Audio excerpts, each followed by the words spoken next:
Hi there, I am Victoria. I am 16 and I have made a horrible mistake that I will regret for the rest of my life. You see, I grew up being an only child, which meant I was always the center of attention at home. My parents left no chances in spoiling me, and so I usually got what I wanted. My dad is the CEO of a big tech company, which makes us a rich family, so I was naturally the popular one in middle school too. That was until I got to high school last year, when things took a turn.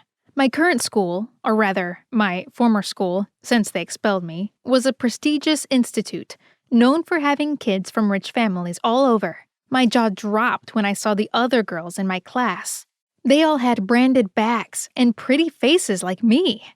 I'm not gonna lie, but I expected all eyes to be on me when I entered the class. But it was the complete opposite. No one looked at me, so I quietly went and sat next to this girl named Lisa in the front row. "Hey, are you new here? I haven't seen you around. I really like your hair," Lisa said, smiling wide at me. It was a relief hearing that. So I smiled back and said, "Well, yeah, I am new. And thanks, I like yours too." I lied, but I guess I had to be nice on the first day. Deep down, I knew there couldn't be any girl prettier than me. "Well, thanks. This is Elena hairstyle, by the way. She is the most popular girl here, so we all copy her hairdo," she exclaimed proudly. But it made me gasp, of course. There was a girl so famous that others copied her hair? I had to find out who this was. In recess, I noticed a huge group of girls gathered around this tall, blonde girl who had to be Elena. She had the perfect cheerleader body, but it made me furious. So I went up to her and pretended to be nice so we could be friends. That's when I discovered she wasn't a bad person. In fact, she was really friendly. Days passed by and we did end up becoming friends because we both loved shopping and expensive clothes, makeup, and branded shoes. We started having sleepovers together, which is when she confessed she had a crush on this guy named Peter from the basketball team. "I hope he asks me out for prom. It'll be like a dream come true for me," she laughed, and so did I. But inside, I was plotting her downfall. Yes, we are friends, and I know you may be wondering how I could be thinking evil for my friend, right? Well, here is the truth.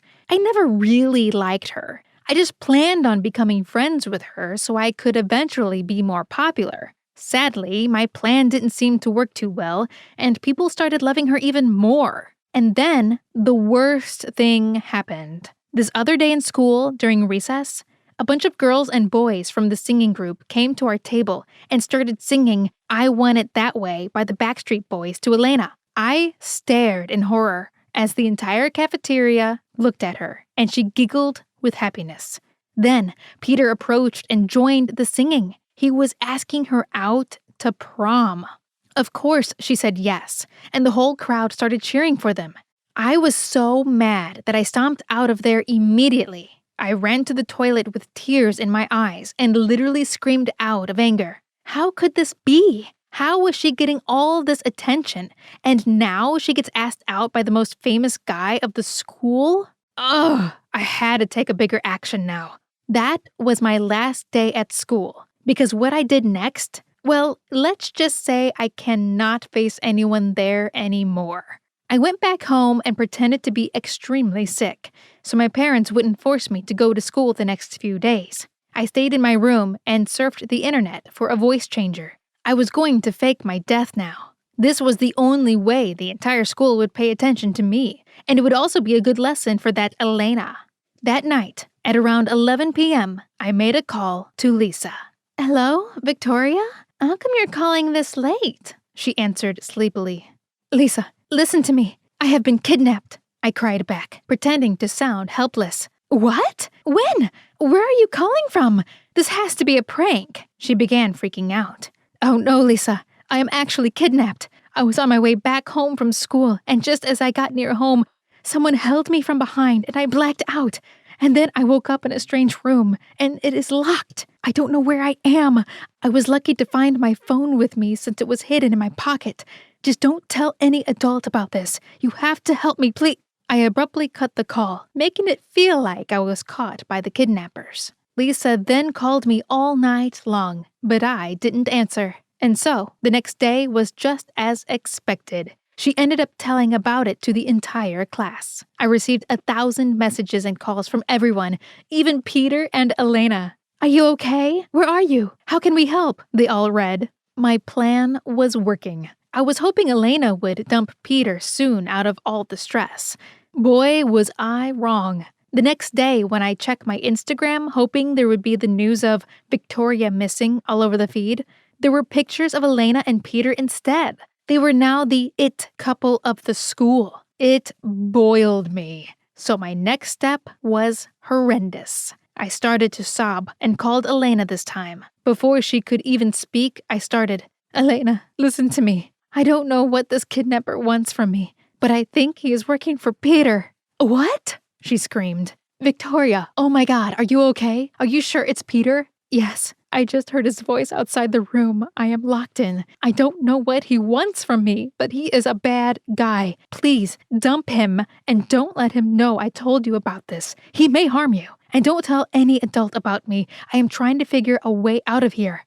"But Victoria, that is awful. I am so over him. I want to help you. Please tell me where—" I cut the call before she could speak more. Now that felt like an accomplishment. But things still did not go as planned. A few hours later, I started receiving texts from Peter reading that I was an imposter. He clearly wrote that all this was staged and that he was going to expose me for trying to defame him. I was beyond angry now, so I did what I had to, my final step. I used the voice changer and dialed to Elena again.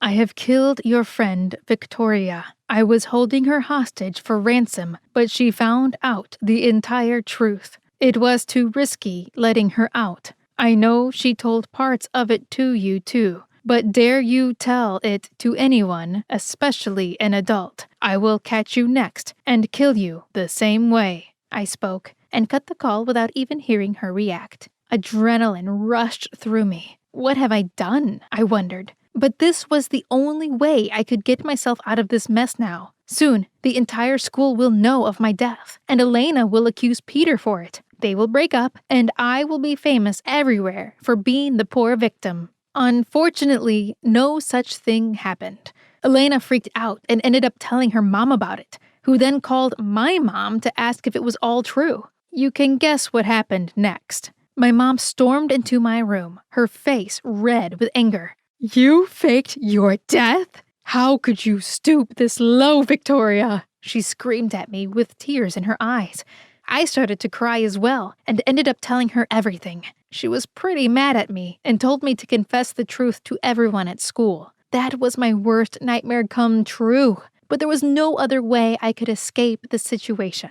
So my mom took me to Elena's. She was appalled when she saw me alive. My mom told them everything I had done, and I was so ashamed that I wished the ground would eat me up. The news spread like fire at school. They ended up expelling me for this stunt. My parents were devastated, so they changed my school. But I don't have any friends now. I am the quiet girl in my class that nobody knows about. I had to quit all my social media because people from my old school hate me. Needless to say, I have learned my lesson, but the hard way.